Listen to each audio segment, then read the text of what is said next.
अस्सलामुअलैकुम। मैं फ़कर बलोच, तुसां मेरे पे यूट्यूब चैनल बलोच दियां गल्लां।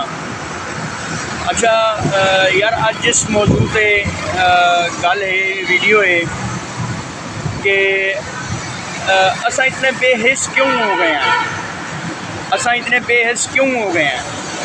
अज मेरा एक दोस्त मिले है, उस आख्या कि जी मैं एक अपने एक दोस्त नूं आख्या कि जी मैनू एक कोई काम सिखा, कोई मिसाल के तौर पे कोई ऑनलाइन कोई काम आई कंप्यूटर से, उसने आख्या जी मैनू वो सिखा।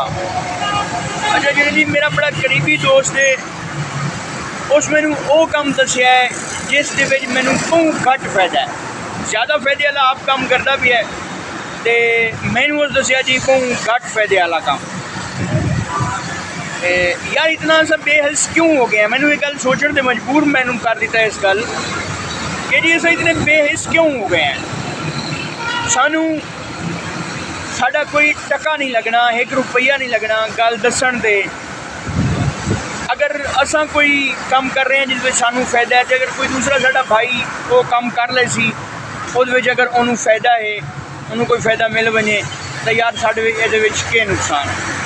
एक दूसरे का ख्याल किया करो, मुसलमान हैं एक दूसरे के बिरा हैं, मुसलमान बिरा हैं, एक दूसरे का ख्याल किया करो।